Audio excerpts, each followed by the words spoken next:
Mr. Dream Guy, isang tao na hinahangad at ninanais ng puso na nagmamahal. Sabi nga nila, magkaroon ka dapat ng standard pagdating sa taong mamahalin mo. Isang tao na pinapangarap mo. Ikaw ba ka-vibes? May ideal type ka ba? Meron ka bang dream girl o dream boy? Dahil yan ang ating storya ngayong araw. Ang storya ng best friend ni Camille na si Iris. Ngunit isa nga kaya itong romantic love story o isang ilusyon lamang? Magandang araw po, DJ Kakay. Malapit na naman po ang Valentine's Day. At sa mga ganitong panahon, isa lang ang naaalala ko. Ang best friend ko. Bakit? Malalaman niyo yan sa kwentong ito dahil ito ay tungkol sa kanya. Tawagin niyo na lang ako sa pangalan na Camille.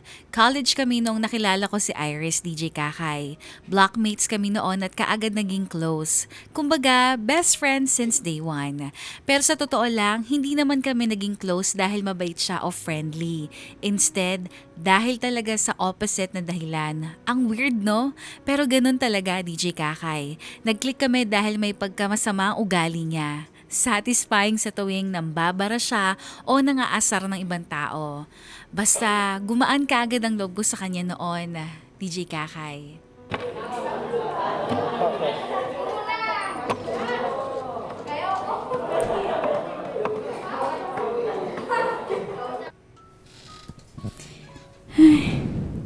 Oh, grabe yung buntong hininga mo ah. Ano naman pong problema mo, friend? Ewan ko, friend. Napabatrip ako. Saan na naman ba? Parang araw-araw ka dyan nababatrip eh. Sino ba naman hindi mababatrip eh? Ang papangit lagi ng nakikita ko. Diyos ko, bakit ba ganyan yung klase natin? Wala man lang pogi ni isa sa kanila. Kaya hindi umuunlad ekonomiya ng Pilipinas eh. Grabe ka naman, huy. Sinisibo naman yung mga pangit. Anong kinalaman nila sa ekonomiya ng Pilipinas? Tsaka, grabe mang lait ah. Hindi ka naman inaano ng mga klase natin. Siyempre, biro lang. Pero alam mo, wala naman talagang pogi sa klase natin. 5 na nga lang yung mga lalaki tapos tagilid pa. Hindi rin talaga nila gustong matawag na pogi, no? Gusto nila maganda yung itawag sa kanila. Oh, same. Hay nako, Camille. Paano naman tayo magbo-boyfriend yan kung hindi pangit yung lalaki, bading naman. Kainis. Huy, baliw. Baka may makarinig sa'yo dyan. Napaka-basher mo. Ay, paki ko ba? Kibaras sa kanila, no? Alam mo, friend, baka naman kasi ikaw lang talaga yung problema. Masyado ka din naman kasing mapili. Ang selan-selan mo. Tsaka, kaya yung standards mo. Huy, aminado naman ako dun, no? Well, if hindi nila na-meet standards ko, edi don't, goodbye. Ganun! Bakit naman ako magbo-boyfriend na hindi ko gusto, diba? Sa bagay, may point ka din naman. Ganyan manlait si Iris. Paminsan, mataas talaga ang tingin niya sa sarili niya, DJ Kakay. Masyado siya maselan sa lalaki. Kesyo mataas kasi ang standards niya at hindi siya para magsettle sa hindi mayaman, hindi guwapo o walang pangarap sa buhay na lalaki. Pero grabe kung mag-yearn ang best friend ko. Siya yung tipo na araw-araw naman nagrereklama kung bakit wala pa rin siyang boyfriend. Alam kong jowa na din naman siya. Pero yung mga lalaki sa paligid namin, hindi niya gaanong bet. Isa na doon si Darren, high school classmate ko na naging kaibigan ko na rin. Same university kami pero different department. Criminology kasi ang kurso nito. At madalas, kaming magkasamang tatlo tuwing lunch breaks o vacant, napansin ko na may pinapahiwatig na si Darren kay Iris. Excuse me po, pabili po ng strawberry ice cream. Oh, Kams! Bakit nandito ka? Masama bang pumunta dito sa mall kagaling sa school ha? Sus, talagang dito ka pa sa, balak bumili ng ice cream sa amin? O, alam mo naman nagpa-part-time ako dito ah. So bawal pala? Sige, wag na. Grabe ka sa customer mo oh. Susumbong kita sa manager nyo. Uy, wag naman ganyan. Anyway, para ka talagang baliw kahit kailan na. Ano? Hindi po ba ibibigay yung strawberry ice cream ko? Ay nako, pwede bang maghintay ka? Atat na atat ka ah. Paano kasi ang kupad mo? Talaga lang ha. Teka, isang ice cream lang ba bibilin mo? Oo, mukha bang kaya kong kumain ng 2 ice cream? Sa laking mong yan. Pwede naman. Wow! Nagsalita! Ay no, sorry. Joke lang. Biro lang. Kams. Ibig kong sabihin kasi, ikaw lang mag-isa? Himala. At wala yung best friend mo. Si Iris? Ay, busy yun. Pupuntahan ko pa sa dorm nila mamaya. Sayang naman. Tagal ko na din siya di nakikita eh. Wow parang nung Martes pa lang magkakasama tayong 3. Kasi naman, paano kung gusto kong araw-araw ko siyang makita? You know? Basta, pasabi na lang pasabi na lang sa kanya na basahin niya yung mga messages ko. Replyin niya din kapag may time siya. Hay nako, Darren. Mukhang crush na crush mo na talaga si Iris, no? Bakit? Hindi mo ba ako susuportahan? May gusto si Darren sa best friend kong si Iris. Wala naman sa akin yun nung una, DJ Kakay. Suportado ko si Darren dahil bukod sa mabait siya, gentleman at sobrang hardworking niya. Pero mukhang mga katangiang ganon, hindi yun nakikita ni Iris. Masyadong mataas ang standards niya na hindi niya ina-appreciate ang mga kagaya ng kaibigan ko. Huy! May chika ako, girl! Grabe! Ano yun? Ibabash mo na naman ba yung kapitbahay nyo? O baka naman lalaitin mo yung high school classmate mo na papalit-palit ng jowa? Grabe! Ano mo nalaman? True yan. Yun nga yung chika ko eh. Baliw ka talaga. Baliw ka din. Siyempre hindi na about sa kanila, no? Siyempre magandang pag-uusapan naman ngayon eh. About sa love life ko. Love life mo? Wow! Ano namang bago? Anong meron sa love life mo? Nag-try ako ng dating app. Oh my gosh! Ang dami kong nakamatch. Wow Coming from a girl na gusto ng organic encounter, tapos ngayon, dating app? Talaga ba? Sus, may organic encounter nga pero either Totoy naman or Mama's Boy o mukha namang Tito Kono. Ew. Napaka-judgmental mo talaga. Grabe ka. Sabi ko nga sa'yo, di ba? Nagpapakatotoo lang ako. Paano naman si Darren? Asang-asa na yun sa'yo. Kailan ka ba magpapakatotoo sa kanya, friend? Friend, nagpapakatotoo naman ako ah. Girl, sabi ko sa kanya, manligaw siya sa akin kapag may kotse na siya. Para hatid sundo niya ako. Grabe ka naman. Estudyante pa lang yung tao, oh. Tsaka, working student yun. Tapatin mo na kasi na hindi mo siya gusto. Yun. Pero alam mo, sa totoo lang, nakakaawa din kasi siya. Tignan mo naman lahat ng efforts niya sa'yo, oh. Tapos, hindi mo malang na-appreciate. Nainganyo si Iris sa paggamit ng iba't ibang dating apps. Isang bagay na lagi niyang pinandidirihan noon pa. Oo, DJ Kakay, alam kong may pagka-hypocrite din itong kaibigan ko. Ayaw niya noon sa dating apps kesyo puro lang daw hookups at mga performative na taong naroon.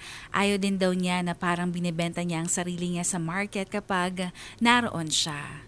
Pero look at her now, kinikilig sa mga lalaking isang araw pa lang naman niyang nakikilala. Samantalang si Darren, gustong-gusto siya. Ayun, hulog na hulog pa rin sa kanya. Hilig ni Iris na tumambay sa ice cream at coffee shop na pinagtatrabuhan ni Darren. Paano ba naman kasi nakakalibre siya lagi ng kape at cookies mula kay Darren. At ito na po ang kape nila, Miss Ganda. Thank you ah. Alam mo talaga gusto ko. Ayos ka, Dars. Dars? Paano ba? Anyway, balik muna ako sa counter. Diyan ka lang, Iris, para may inspiration ako. Grabe! Ang corny niyo ah! Bakit naman ba, girl? Ikaw talaga? Ano namang nakakatawa sa Dars? Yun lang ang tawag ko kay Darren, ha? FYI lang. Kasi ang corny. Kailan ka pa natuto magbigay ng nickname? Sige nga. Gusto mo na ba si Darren, ha? Uy, ano Si ba? Dars? Marinig ka niya, ha? Tsaka of course not, no? I like his company. Gusto ko din naman ma-effort siya. But so far, hindi pa talaga eh. Hindi pa? So, in the future, tingin mo, pwede na? Ewan ko. Ay, enough about it ba? May itatanong nga pala ako sa'yo. Ha? Tungkol naman saan? Di mo naman sa akin sinabi na may kamag-anak ka pala na pogi. Anong tingin mo sa lahi namin, mga pangit? Wow ah! Wala akong sinasabing ganun. Tsaka, alam mo, yung bunganga mo, nagiging balbal na rin kagayas na sa akin. Grabe ka na rin mang lait. Uy, hindi ikaw lang kaya. Pero, teka nga, sino bang kamag-anak ko ang tinutukoy mo? Yung Alex, pogi niya. Finalo ba naman ako sa Instagram? Si Alex? Oh, bakit ka naman daw niya inad? Siyempre, dahil gusto niya ako. Grabe ka, girl. May kamag-anak ka pala na ganun. Engineer na siya. And 6-footer pa. At hindi lang yan magaling pang mag-basketball at laging nasa ibang bansa. Tsaka Englishero pa. Grabe, yayamanin Bakit di mo naman pinakilala sa akin kaagad yung kagaya niya? Sure ka ba na gusto ka niya? Baka hookups lang din yan kagaya ng ayaw mo. Tsaka ang alam ko, may girlfriend yan. Matagal na din na naging sila. Girl, sabi niya break na sila. Mga 6 months na. So, okay lang sa'yo yun? Di ba nga, ikaw yun na rin nagsabi na red flag kapag may naging karelasyon na matagal. Anong red flag? For me, he's the greenest flag. Kung galing siya sa long-term relationship, it means na kaya niyang mag-commit at mag-settle, di ba? Oh my gosh, perfect talaga siya for me. I think he's the one. He's my dream guy. Camille! OMG, nababaliw na ako. Mr. Dream Guy, yan ang tawag ni Iris kay Alex. Nakilala niya ito bilang kamag-anak ko. Pero hindi naman talaga kami related dahil anak si Alex ng pinsan ng tita ko. Hindi ko rin ito gaanong ka-close. Pero ayun, hulog na hulog ang puso at loob ni Iris kay Alex dahil dream guy niya ang isang katulad nito. Someone na perfect sa paningin niya. 6'3", may biceps at may abs. May title bilang isang engineer, mahiling mag-travel, perfect ang smile, at definitely green flag. Tila buong description na gusto ni Iris sa isang lalaki ay na kay Alex na. He's sentimental, mabait, walang bisyo, feminist at pares pa sila ng music taste. Tingin ni Iris she found the one, the right one, ang lalaking tutupad sa pinapangarap niya. Ilang araw na walang ibang kwento si Iris kundi si Alex. Lagi niya daw itong kachat, lagi din daw itong nag-update sa kanya. Parang jowa daw ang turingan nila, kulang na lang ay label. Pero ang best friend ko, kagat na hulog na siya kay Mr. Dream Guy niya. Girl, alam mo ba yung pangalan ng magulang ng baby ko? Baby mo? You mean si Alex? Grabe Baby yung tawagan nyo? Oo! Gosh, girl! Alam mo ba, ginawa niya pa ako ng playlist kagabi. Sabi ko kasi nahihirapan ako matulog lately. Tapos ayun, pakinggan ko daw yung playlist para makatulog ako kaagad. Ang sweet-sweet niya talaga. Wow, ang demure mo naman. Ganyan pala yung itsura ng isang Iris kapag in love, no? Sus! Paghintay-hintay lang talagang universe sa aming dalawa. Kapag ito naging boyfriend ko, taob lahat ng existing couple sa mundo. Grabe, wala palang makakapantay sa inyo. Girl wala naman may gustong kumalaban sa inyo, no? Siyempre, pag talaga nanligaw na tong si Alex, if-flex, kahit maniligaw ko pa lang siya, hard lunch ko na, OMG! Kahit nga, di na niya ako ligawan Alam mo, kinakain mo din talaga yung lahat ng sinasabi mo noon, no? Todo bash ka sa mga babae nating kilala na puro my day sa maniligaw o boyfriend nila. Tapos, ganyan yung iniisip mo. Bakit ba? Naiinis lang ako nun kasi ang jojologs ng mga nagiging boyfriend at manliligaw nila, no? Hindi kagaya ni Alex. He's the dream guy. Dapat talaga sa kanya pinagsisigawan sa buong universe, no? Naku, maghintay-hintay lang talaga sila. Grabe, lakas talaga ng tama mo, no? Di, wala nang pag-asa si Darren yan sa'yo. Baliw. Huwag mo nang ipaalala sa akin yun. Napaka-weirdo niya Weirdo? Weirdo ba yun? Nag-effort lang naman sa'yo yung tao ng ilang buwan. Alam mo naman na gustong gusto ka nun. Ay, basta. Teka nga. Nalilihis na yung usapan natin Tinatanong kita kung alam mo ba yung name ng parents ni Alex. Na-curious kasi ako sa family niya. Parang di ko mahanap sa Facebook eh. Teka, si tita mo ba? Anong name? Baka friend niya. Stalk ko. Bakit hindi si Alex yung tanungin mo? Ang alam ko kasi, friend, very private family niyan sila. Tsaka yung FB ni tita ko, na-hack. Oo, nung isang araw lang. Mas lumalim ang nararamdaman ni Iris kay Alex. Naramdaman ko yon, DJ Kakay. Ramdam na ramdam ko. Kitang-kita ko kasi na wala sa mood ang best friend ko. Isang araw lang na hindi sila nagkakausap. Kesyo busy daw si Alex at nasa Australia pa ito. Samantalang si Darren, ayun, broken-hearted. Kams. Uy, Camille. Oh, Darren, tagal na kitang hindi nakita. Oo. May panibago kasi akong part-time job eh. Kaya eto, na-busy. Grabe, napakasipag mo naman, Darren. O ikaw, kamusta ka na pala? Ito, okay lang naman. Busy din kasi umulit yung thesis namin. Nakakaluka ka mo. Nakakainis yung prof namin. Pasalamat siya, panot siya, kundi nahila ko na yung buhok niya. Hoy, grabe. Parang si Iris itong kausap ko ah. Kaugali mo na siya. Ay, ano ba? Joke lang yun. Si Iris ba? Kamusta na? Hindi mo na ba siya nakakausap? I mean, mini-message ko siya. Pero, hindi naman siya nag-reply. Siguro nga dapat ko na lang tanggapin na wala na akong pag-asa sa kanya. Alam naman kasi natin parehas na you deserve someone better. Yung makikita at ma-appreciate lahat ng efforts mo, Darren. I mean, at the same time, wala rin namang responsibilidad si Iris na gustuin ako pabalik. Hindi naman porket nag-e-effort ako, dapat na niyang suklian yun. Kaya naintindihan ko siya, Camille. Pero, ewan ko. Willing naman akong maghintay, pero ano bang laban ko sa Alex na yun? Actually, Darren, si Alex talaga.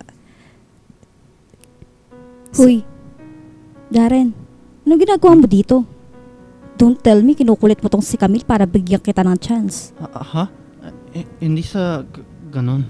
Ilang beses ko bang sasabihin sa'yo na hindi kita gugustuhin? Excuse me lang baka umasa ka pa rin sa akin. Tignan mo naman sana yung itsura natin. Super magkalayo. Super laki ng agwat. Hoy, Iris, huwag ka naman magsalita ng ganyan. Reality check lang, ano ba? Tsaka kilala nyo naman ako Paano ako magbo-boyfriend ng mas mahirap pa sa akin? Darren, baka try mo muna magpayaman. Malay mo, that way, magustuhan pa kita. Hoy, ano ba, Iris? Huwag kang ganyan. Ang sama mo naman kay Darren. Ikaw na nga to nagpaasa sa kanya Nagbibiro lang ako, friend. Grabe, napakaseryoso nyo naman. Right, Darren? Friends pa rin naman tayo, di ba? Okay lang yan. Kung napaasa man kita, edi sorry. Walang ganun talaga. Alam mo yun? Wala. Ganun talaga. Hindi ako Mr. Jim ko. Hipokrita, masyadong bilib sa sarili. Napakasama ng ugali ni Iris. Hindi ko natanggap ang ginawa niya kay Darren. Dahil doon, nasaktan talaga si Darren at halos hindi na nagpakita. Kahit sa akin. Hindi ko alam kung ano din bang nagustuhan ng mga lalaki sa kanya. Is it her face or is it her blunt personality? Pero ewan ko ba, nang tumagal, namuo na ang pagkainis ko kay Iris sa babae na dapat ay best friend ko. Kasama ko siya halos araw-araw pero may mabigat na pala ako nararamdaman sa kanya. Hindi selos o inggit, kundi galit. Nagiba na ang tingin ko sa best friend ko. Noon tanggap ko ang pagiging mapanglait niyang tao. Na ganun lang siya talaga. Pero ngayon, gusto kong gumante.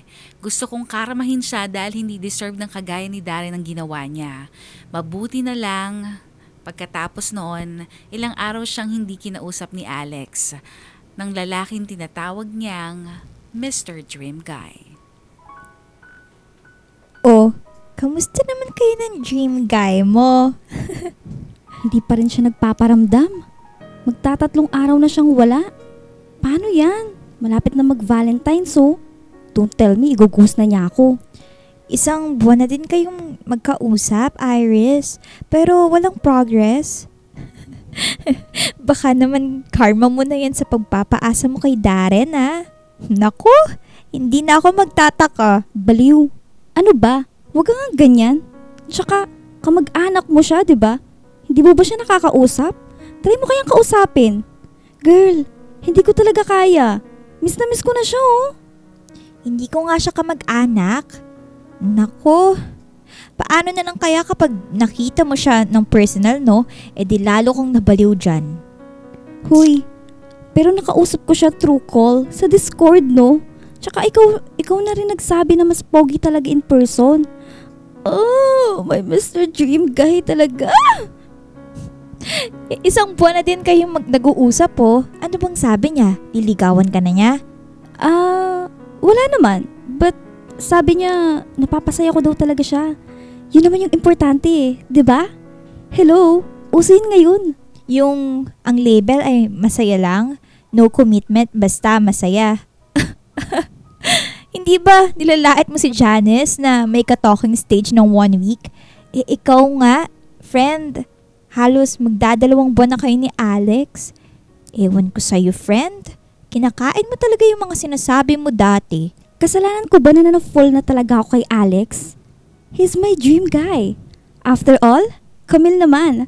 Tignan mo, sinong hindi mafo-fall sa kagaya niya? Green flag. Guwapo. Matalino.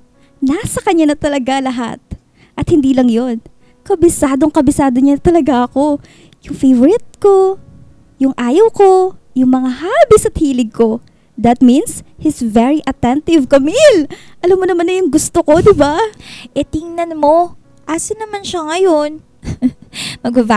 Magva-Valentine's Day ka pa ata na ikaw lang mag-isa, friend?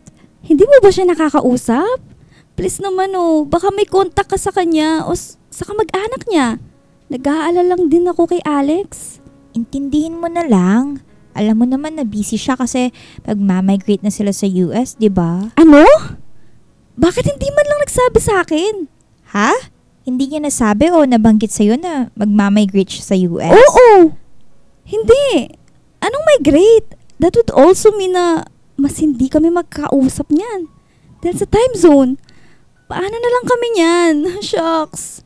Hindi ko kaya ng LDR. Alam mo yun. Tsaka, bakit sinabi niya yun sa'yo pero never niya nabanggit sa akin? Hindi ko alam. Pero, wag mo na lang masyadong isipin yun, friend. Siguro, balak naman niya sabihin sa'yo. O baka dahil wala naman kayong label, kaya hindi na lang niya nabanggit. Baliw noon si Iris kay Alex DJ Kakay. Kahit na hindi pa naman niya ito ganon kilala talaga.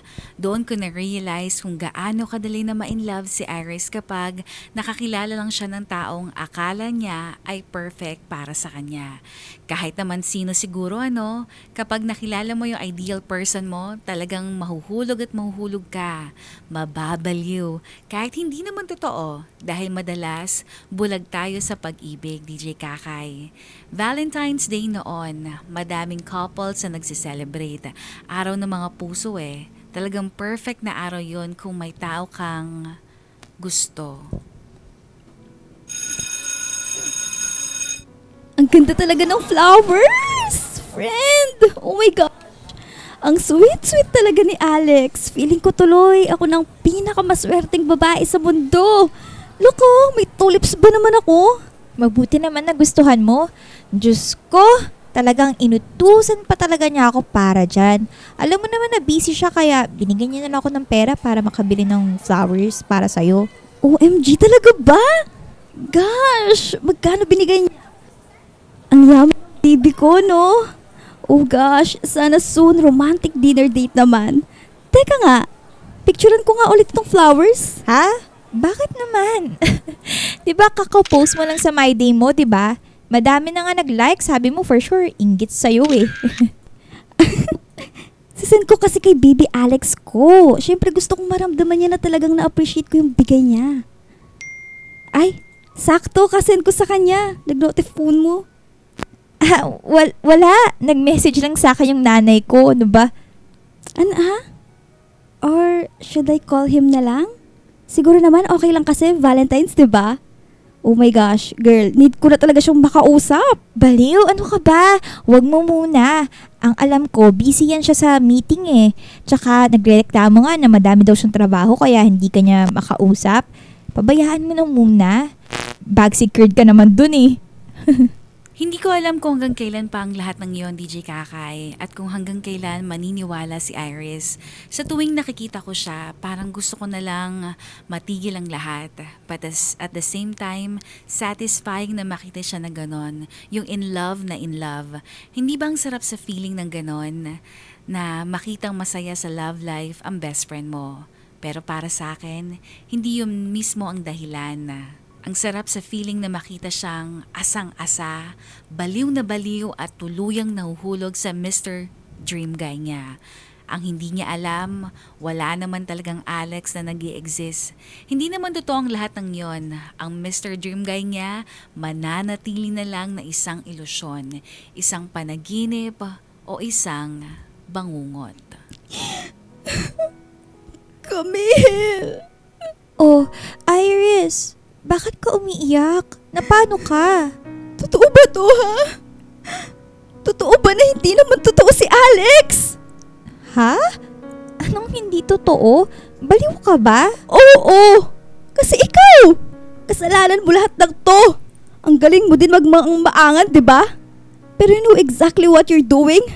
Etong baluin ako! Kanino mo naman nalaman lahat ng yan, Iris? All this time, niloloko mo lang ako. Pinagmukha mo akong baliw. Turns out, impostor at poser pala si Alex. Ikaw lang pala siya. Paano na kaya ng konsensya mo, ha? Paano mo nagawa sa akin to? Akala ko ba kaibigan kita? Pero manluloko ka. Napakasinungaling mo. Niloloko mo lang pala ako. Hindi ka ba masaya, ha? Hindi ka ba masaya na I created a person just like how you want him to be? Perfect nga, diba? Siya yung dream guy mo, Iris. So bakit hindi ka masaya? Bakit hindi ka maging grateful na at least for 2 months, you found your perfect match? Baliw ka na! Nababaliw ka na! Hindi ko inaasahan na magagawa mo to sa akin, Camille. Ang sakit-sakit. Ano bang ginawa ko sa'yo para ganito? Para ganitong higanti mo sa akin? Para ganito ang gawin mo sa akin? Kasi lumabas din ang totoo, Iris. Alam mo, hipokrita ka. Mataas ang tingin mo sa sarili mo. Akala mo kung sino magaling pero magpapabaliw ka din naman pala sa pag-ibig eh. Hindi ko rin inaasahan na ganito kita katagal mapapaikot. Kasalanan ko ba kung ikaw pala itong mababaliw sa taong hindi naman totoo? All those efforts, Camille? Talaga ba, ha? Ginawa mo yun bilang Alex? Dahil ano? Para lokohin at paglaruan ako? Wow! Talagang bilib din ako sa dedikasyon mo, ha? Ginawa mo yun lahat? Lahat-lahat? To prove how miserable you are? Camille! Ganyan ka ba ka-obsessed sa love life ko, ha? Pinagmukha mo man akong uto-uto. Pero ikaw, what does make you a conveying liar manipulative? Yun naman talaga ang totoo, DJ Kakay. Isang gabi ay naisipan ko na lang gumawa ng account at magpanggap bilang si Alex. Ang mukha nito na nakuha ko lamang mula sa isang random guy na taga-Thailand. Mukhang Filipino pero at the same time, hindi rin dahil iba naman talaga ang lahi nito. Ang personality at background nito sa buhay na isa lang ang fictional. Lahat ay nakaayon sa kung ano talaga ang ideal type ni Iris. He's the Mr. Dream Guy. Perfect si Alex para maging instrumento ko para paglaruan at paikutin ng kaibigan kong si Iris. Sa loob ng 1 buwan, mas nalaman ko ang weakness niya, ang mga lihim niya, ang mga bagay na hindi niya sinasabi kahit kanino. Kahit sa akin bilang Camille na best friend niya. Hindi ko naman ini-expect na mauuto siya talaga. Maniniwala kahit na never naman sila nag-video call o nagkita ni Alex. Sapat na noon na magkatawagan ang hindi alam ni Iris. Napakadali naman na maglagay ng voice changer para maging boses lalaki ako. Dala ng galit na hindi ko na din maintindihan ang pagkainis ko. Nagawa ko ang lahat ng iyon. Manipulahin siya at lokohin hanggang sa huli. College pa kami noon, DJ Kakay. After noon, si Iris ang mismong umalis at lumayo para daw sa mental health niya. Aware naman ako sa mga maling ginawa ko. Aware ako kung gaano kalala lahat ng iyon. I broke her trust. I betrayed her. After so many years, ngayon ay isang memorya o alaala na lang sa akin ng lahat. Hindi ko din mabigyan ng dahilan o maipaliwanag kung bakit ko nga ba nagawa ang lahat ng yun sa kanya. I feel so ashamed and all, but it proves na napakadali para manloko ng taong alam mong mahal ka, ng taong alam mong pinagkakatiwalaan ka. Paminsan, bulag din talaga tayo sa pag-ibig, kahit hindi sa romantic partner, pero kahit sa kaibigan. DJ Kakay ngayon ay adult na ako, 26, and I'd like to believe na masyado lang akong childish noon, kaya nagawa ko yon sa best friend ko. Muli, ito si Camille, o Alex, the Mr. Dream Guy.